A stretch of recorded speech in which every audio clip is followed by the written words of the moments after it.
જય શ્રી કૃષ્ણ ને જય માતાજી બધાને. કાનાજની યુટ્યુબ ચેનલ ઉપર હું મીતા રાઠોડ તમારું સ્વાગત કરું છું.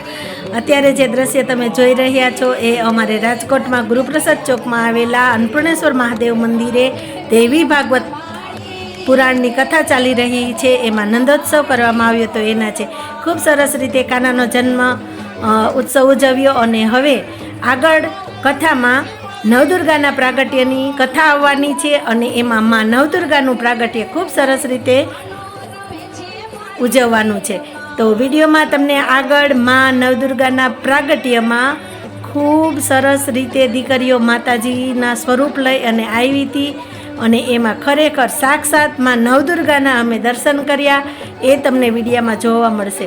જ્યારે માતાજીની આરતી શરૂ કરી ત્યારે આરતીમાં ખરેખર માતાજી સાક્ષાત પ્રગટ હતા. એ દ્રશ્ય જોવા માટે તમે આરતી પૂરી જોજો અને ખૂબ જ ધ્યાનથી જોજો તો તમને ખરેખર માતાજીના સ્વરૂપના ખૂબ સુંદર દર્શન થશે. માતાજીના દર્શન થઈ જાય એટલે કોમેન્ટમાં જય માતાજી લખવાનું અને ચેનલને સબસ્ક્રાઇબ કરવાનું. વારંવાર કહું છું કે ચોટીલાના પગથિયા ચડતા પહેલા છે ને મેટર્નિટી હોસ્પિટલના પગથિયા ચડજો. ચંડી પાઠનો દરજ્જો મળશે. કોઈ પ્રસૂતાને શીરો ખવડાવી આવજો નિવેદ થઈ ગયા માની લેજો. હકીમાની અવગણના કરતા હોય પછી ચોટીલા જઈને 2000ની સાડી ચડાવીએ, પાવાગઢની પદયાત્રાની વાતને જગાવીએ કે માતાના મોઢે અમે હાલીને ગયા હતા અને ઘરની માં જો ઠેબા ખાતી હોય તો હું વારંવાર કહું છું કે મારા એક ભાઈબંધે એમ કીધું કે મારા મમ્મી ગુજરી ગયા તો ચંદનના લાકડાથી અગ્નિ સંસ્કાર આપ્યા. કેમ કે ઠંડક થાય. ચંદનના લાકડાથી અગ્નિ સંસ્કાર પોતાની માં ગુજરી ગયા ત્યાં આપ્યા. ત્યારે મેં એમ કીધું કે મરી ગયા પછી ચંદનના લાકડાથી અગ્નિ સંસ્કાર આપ્યા એના કરતા ઉનાળામાં તમે બે માણો ગોલો ખાવા જતા હતા ને એને ભેગો લઈ ગયા હોત તો પછી બાળવા ચંદનથી શું કામ ગોલો ખાવા લઈ ગયા હોત તો માં કેટલો ભોગ આપે છે પહોળા માટે. આપણે તુલસીને માં કહે, ગાયને માં કહે, હગીમાને માં કહેતા જો શરમ આવતી હોય તો આપણાથી વધારે બીજો કોઈ પાપી ન હોય. કેટલો ભોગ આપે માં. તો હું સુતો પારણે પુત્ર નાનો રડું છે કતું રાખતું કોણ છાની મને દુઃખી દેખી દુઃખી કોણ થાતું મારે વાળી દયાળી જે માતું. આપણને એમ થાય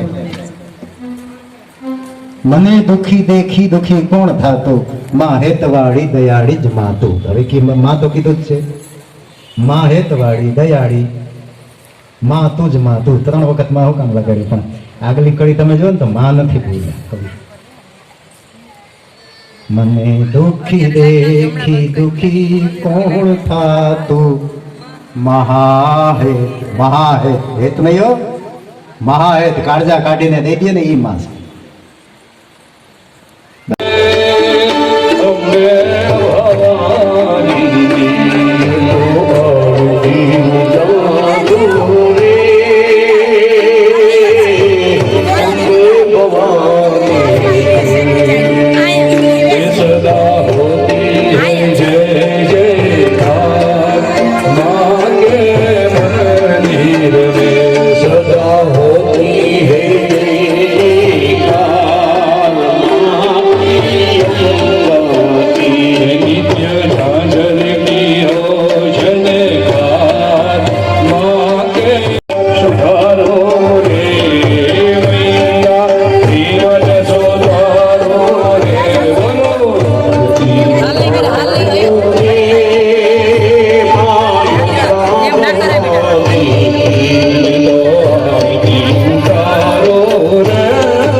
મારું નામ પિયુષભાઈ શાસ્ત્રી છે.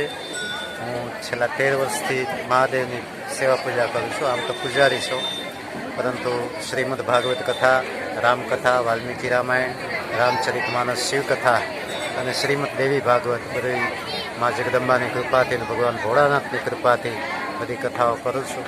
અને એનો કોઈ ફિક્સ ચાર્જ મેં રાખેલો નથી.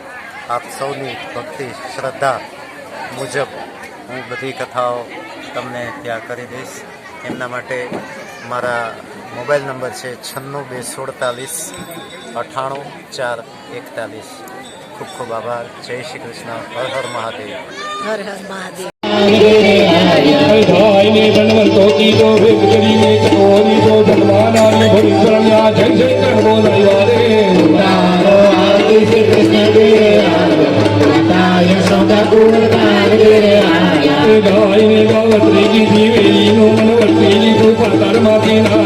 જય જય કરવો લાવ્યા રે.